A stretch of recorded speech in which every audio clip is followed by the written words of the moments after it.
How the left has contributed to the problems that we face in our country today is a really fucking nuanced question to try to break down. See, the reason it's really easy to break down all like the cartoonishly evil shit that has led to all the problems caused in this country by the right is because that's what the right is supposed to do by design. So to be conservative, to be on the right politically, means your overarching political ideologies and goals is power consolidation. You can't be on the right side of the political spectrum and be for democracy, be for freedom. And this isn't my opinion. This isn't my interpretation. This is just politically, by definition, what that means to be on the right. And this comes from the summer of 1789 at the French National Assembly. They were trying to draw up a new constitution, and there was a deep division over how much authority King Louis XVI should have had. In this General Assembly, the people who were considered the conservatives or the traditionalists, who thought that the king should have, king-like power, not be democratically elected, have pretty much the utmost authority, sat on the right-hand side of the assembly. And the anti-royalists, who wanted a more representative government, were called the progressives or the liberals, and they sat on the left side of the assembly. Left wing and right wing. And that's why the far right of the political spectrum is authoritarianism, dictators, autocrats, monarchs. As far to the right as you can go, as conservative as you can get, is where one person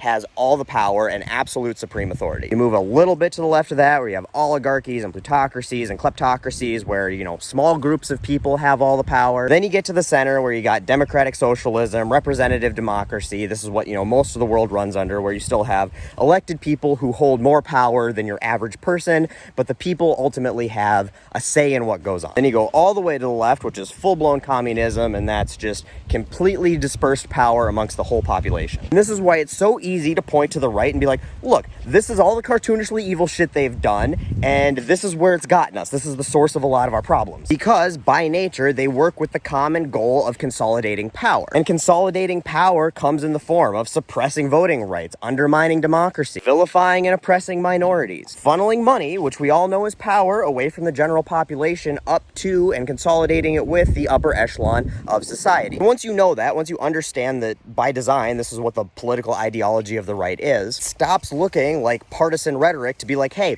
here's the party, and here are all the policies that have caused all of these problems that we have today. For them, all those things aren't the problem of the party, that's the function of the party, that is the nature of that political ideology. So why does a pig roll in mud? The same reason conservatives always veer towards fascism. It's just their nature. I tell you all this because I'm not going to be able to give you an in-depth video on how the left has equally ruined the country, because they haven't. First, I want to start off by saying that this isn't saying that Democrats don't have problems, because they absolutely do. And also, Democrats are not the left. So let's be very clear about that. Democrats are center-right in the grand political spectrum. The U.S. has no left party. Like, Bernie Sanders is center-left just fucking barely. That said, some Democratic actions and policies have left us with some very long-lasting consequences, and we can absolutely talk about those. Since we're talking modern consequences, I'm going back to Harry Truman, one of the worst fucking presidents of all time. But the most damaging parts of his legacy were the containment policy, which led to literally the entire Cold War and all the proxy wars we had, like Korea and Vietnam, and his inability to condemn and contain McCarthyism. All McCarthyism was the QAnon deep state conspiracy bullshit that we have today, just directed at communism in the 1940s and 50s. All of this stuff not only led to a bunch of wars and a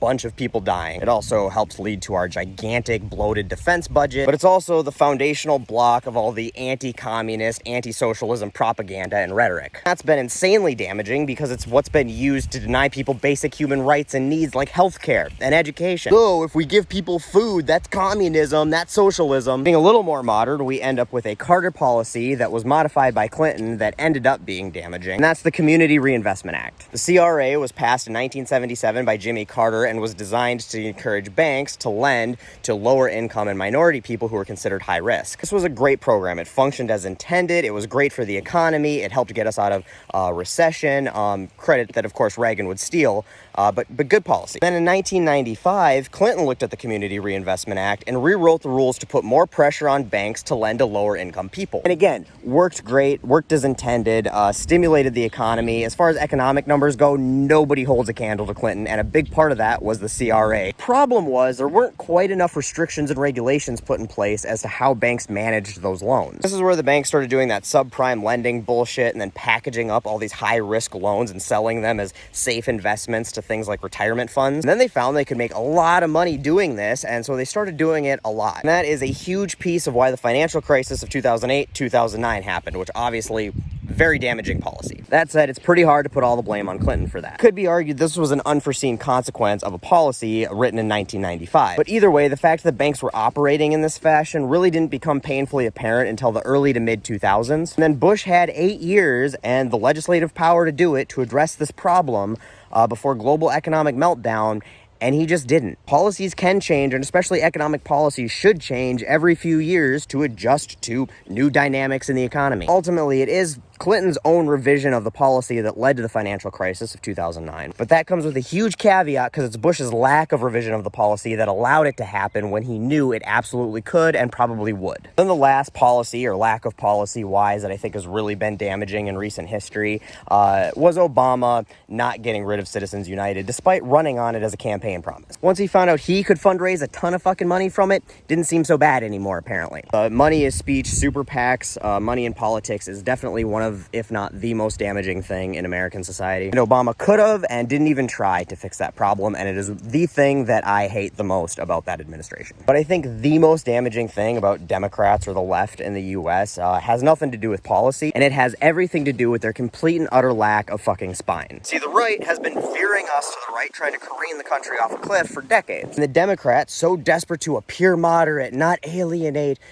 moderates, that they refuse to pull the steering wheel back to the left in any meaningful fashion. The country just keeps getting pulled further and further to the right, to the point where now basic centerline political ideologies anywhere else in the world, like universal health care, seems like a radical leftist idea. It's fucking insane. Democrats today would be Republicans 50 years ago. That's how far to the right they have let us move. Democrats' lack of spine and desperation to appear moderate is why we ended up with Donald Trump. That's why Joe Biden, the most center-right white bread president in fucking history, is billed as like this crazy leftist. Joe Biden is basically no different from George Bush Sr., but they act like he's Karl fucking Marx. That's what I think the most damaging thing about the Democrats has been. Sorry, I appreciate anybody and everybody who stuck this video out, because it got really fucking long, but that's my Spark Notes thesis on the damage the left has really contributed to U.S. society.